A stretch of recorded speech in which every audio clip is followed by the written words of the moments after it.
Hello! Tara sama ka mamalengke tayo.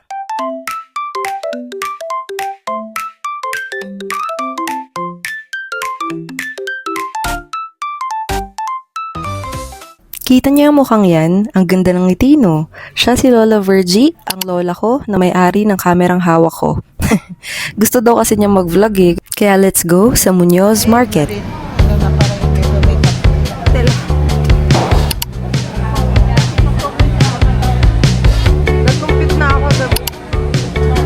Bata pa ako, dito na namimili si Lola sa Muñoz. At ngayon, 32 years old na ako. Minsan, sumasama ako, pero di pa rin talaga ako marunong tumingin ng karne o gulay. Ngayon, mamamalengke tayo para sa dalawang bagay.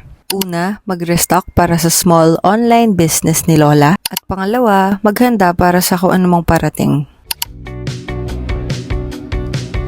Suki na si Lola ng mag-asawang to. Dito niya binibili yung panggawa ng cheesy chicken lumpia. Ayan no, kahit ang tagal ko dyan, hindi ko pa rin naiintindihan kung ano yung pipiliin kong manok. Pero syempre, alam ko naman kung anong parts ng manok yun. Pero next time, magpapaturo na ako kay Lola. Sanay kasi ako lang yung nag-aakay sa kanya. Ang bakasyon na yung apo mo, mami, Ate, working na po ako. Ay, wala nga pala akong work. Dito naman tayo sa lumpia wrapper. Nag-try na si Lola before nang galing sa supermarket pero mas bet niya pa rin tong galing sa palengke.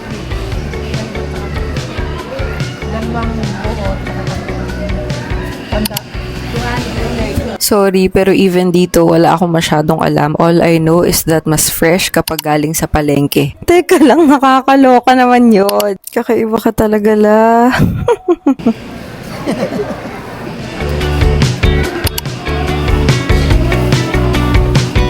Ano na naman kaya ang next kong bubuhatin as a cargador? Ay wait, wala pa pala akong dala. Balikan muna natin yung chicken. So anong nirereklamo ko? Ay lumpia pa lang pala buhat ko. Sobrang nahihiya na naman ako. Tara dito na lang tayo sa mga isda. Bale, finilm pala namin to nung mag-Holy Week kaya bibili ng isda. Pero kahit hindi Holy Week, mahilig naman talaga mag-isda lola ko. Galunggong na lang. Madaling lutuin. Pare matagal saing. Ilang oras ko saing. Galunggong. Hindi, galunggong. Hindi ka 180. Ha? 180? 190 na lang.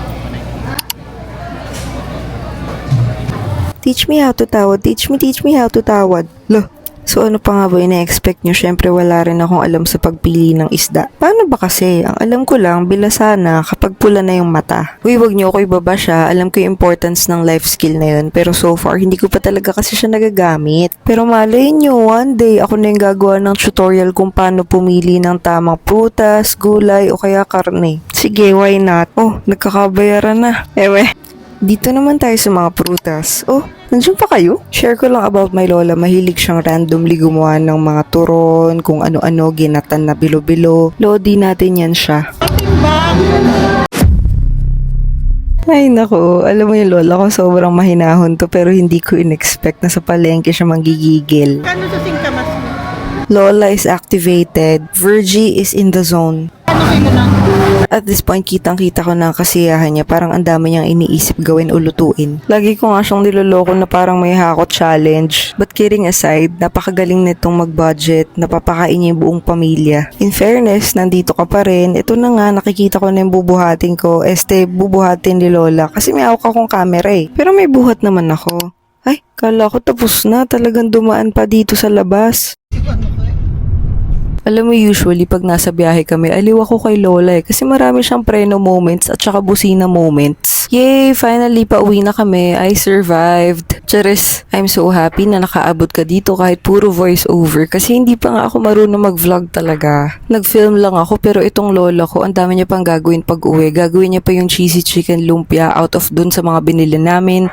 Tapos lilinisin niya pa yung mga binili niyang isda. Grabe talaga sa sipag yan si Lola. Buti na lang kasiyahan ng Lola ko yung mga bagay na yun. And soon, gusto ko ring ma-experience yung mga bagay na to. Baby steps. Of course, i-document ko yan. Papakita ko nga pala sa inyo si Timmy. Panganay kong aso, he's a rare blueshie. He is turning 6 this year. Makikilala nyo rin siya in the next few videos. Nood kayo ah! This vlog is gonna be a mix of many of my life stories, pero ito yung isa sa mga main characters. I hope you bear with me as this is just my first time, and for sure, I still have a lot to learn. Gusto nyo ng isa pang main character? Ito, si Chico, yung poodle ko. Kwento ko sa inyo next time kung paano niya binago buhay ko.